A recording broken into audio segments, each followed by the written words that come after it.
The United States is in debt to China to the tune of $1.2 trillion. Yet the Environmental Protection Agency has awarded upwards of $750,000 to China's equivalent of the EPA for control of air emissions there. For a reaction, we bring in the top Republican on the Environment and Public Works Committee, Oklahoma Senator Jim Inhofe. Good to see you again, Senator. Nice to be back with you, Ashley. Doesn't the Chinese government have more than enough money to pay for its own EPA? You know, it just shows you what they're trying to do. When they were unable to pass a cap and trade here in the United States, you know, I was the bad guy 10 years ago that came out and said this whole thing is a hoax, and the cost of cap and trade would be between $300 and $400 billion a year. Then the administration, Obama and his EPA, decided, well, if they're not going to pass the legislation, we'll do it through regulation. Now, that's taking place right now.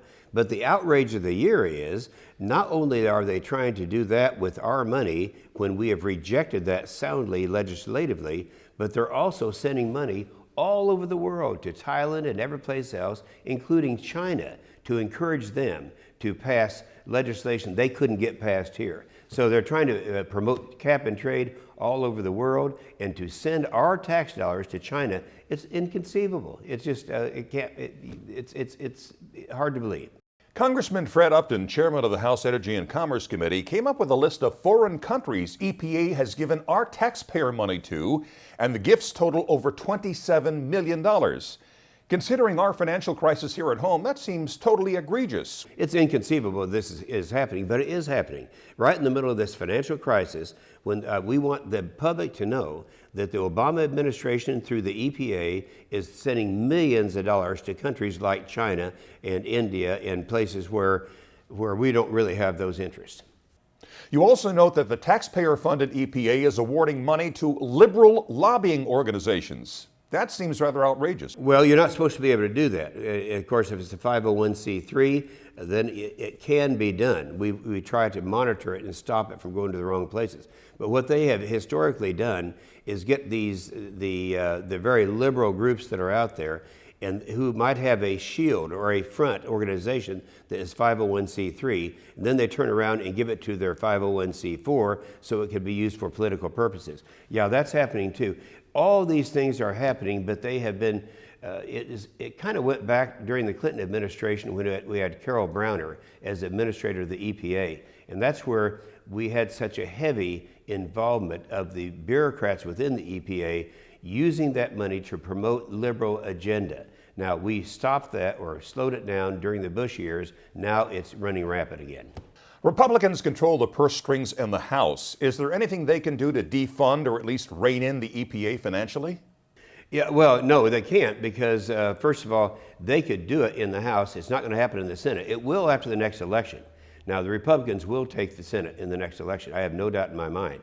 However, if you don't defeat Obama, then you have a veto-proof type of a situation where we would not be able to do these things that are responsible because they would draw a veto and we would not be able to override a veto. That will be the problem that we'll have.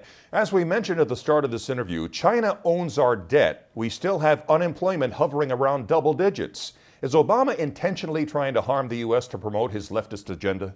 You know, sometimes I have to ask that question. If you look at what we're doing right now, he is trying to do away with, I don't think many of our viewers right now know that as of about 8 months ago, United States of America has the largest recoverable reserves of coal, oil, and gas of any place in the world. We could be completely self-sufficient just in this hemisphere, except for Obama and the Democrats who won't let us drill. If we could open up the Gulf and the East Coast and the West Coast and the North Slope and our public lands, we wouldn't have to import 1 barrel of oil from the Middle East. So that has to be intentional, Ashley. It has to be intentional.